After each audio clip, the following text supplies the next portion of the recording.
We're officially in the fourth month of our peak season here in the Coachella Valley. And if you're a seller or you're thinking about selling your home, you need to hear this. From now until May, the snowbirds and second home buyers are out in force. But come June, well, it gets a little toasty out here and then the market softens. This happens every year.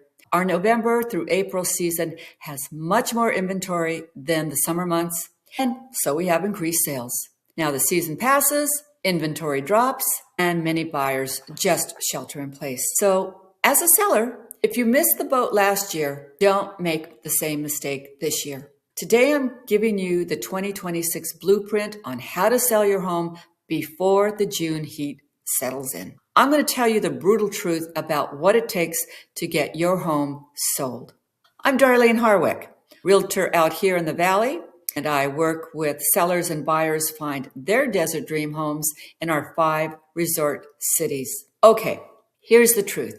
Buyers are still a little skittish. We know the reason. Interest rates are stuck in the 6% range, could be the tariff wars, and of course, a yo-yo stock market. It's been an exhausting roller coaster for them. One day they feel rich, the next day they don't feel that rich. So they're afraid to let go of their money. And if they need a mortgage loan, well, that's just another hurdle they're just going to have to jump over. Now, keep in mind, buyers need to feel comfortable letting go of their money to buy your home. And buyers are super selective. Many want lifestyle properties. They want homes with smart home integrations, energy efficiency, pool, mountain views, and they really get excited about move-in ready homes. Just to give you an overall picture of buyer preferences, the popular areas for luxury seekers include Indian Wells, Rancho Mirage, and Palm Desert, specifically in the El Paseo area.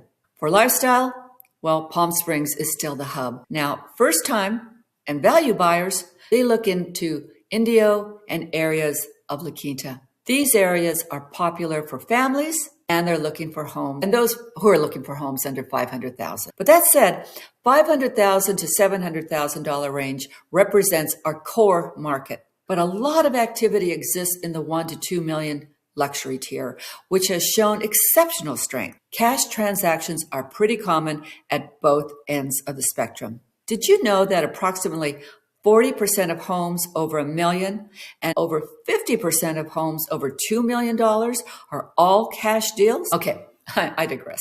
How do you track inventory in your area? Well, ask an agent for recent comps of sold homes. You want to know the homes that commanded higher prices than others. And what prompted those higher prices? Was it location, floor plan, the size of their backyard? There are reasons they sold for higher prices than the other homes. I ask sellers one question. Are you committed to a price, or are you committed to selling so that you can move on to your next chapter?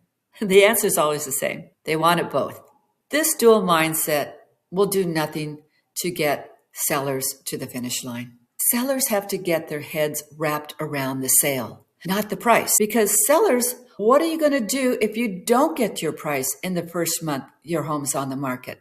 You need to respond quickly to what the market is telling you. Once you have the mindset to get your home sold, you should know your home's real price. And I want you to spend time assessing the value of your home. Many sellers don't see their home in the same light as buyers do.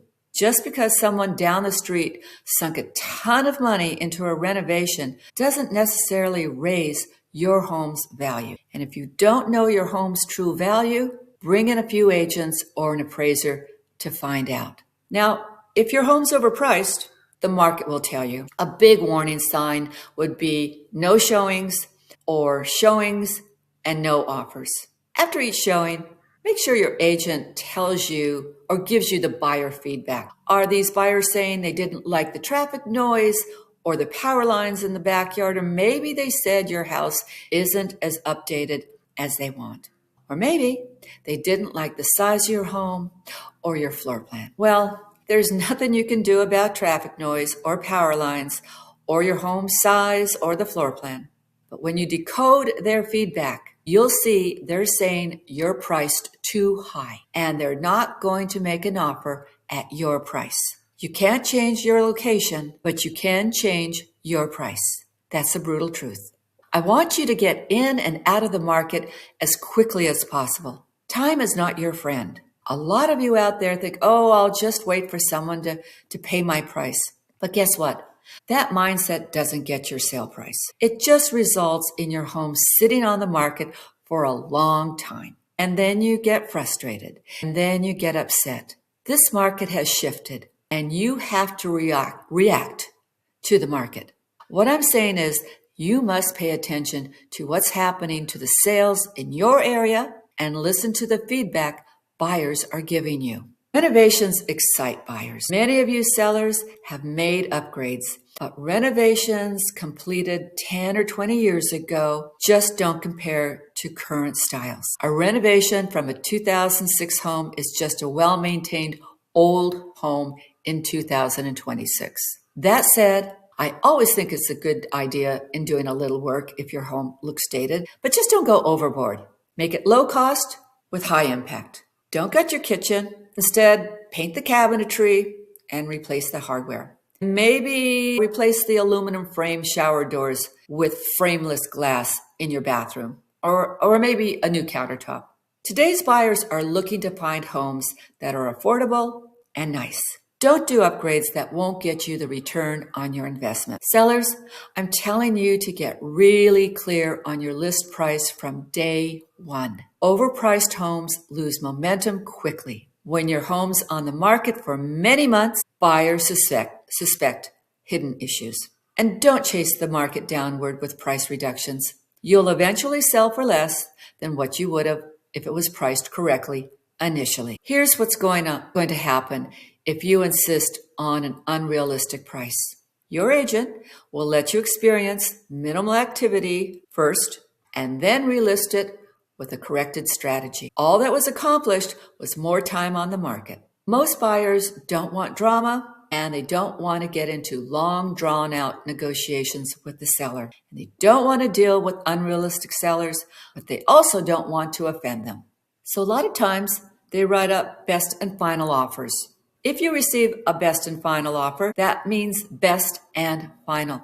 There's no wiggle room on price, but generally, terms can be negotiated. Maybe that 35-day escrow can be negotiated down to 30 days. And speaking of escrow, the shorter the escrow, the better. You don't want to work with a buyer whose 45-day escrow gets extended to 60 or more days because their lender's underwriters are having problems getting the loan processed. Then, after all that time, the loan falls out and you're having to find another buyer.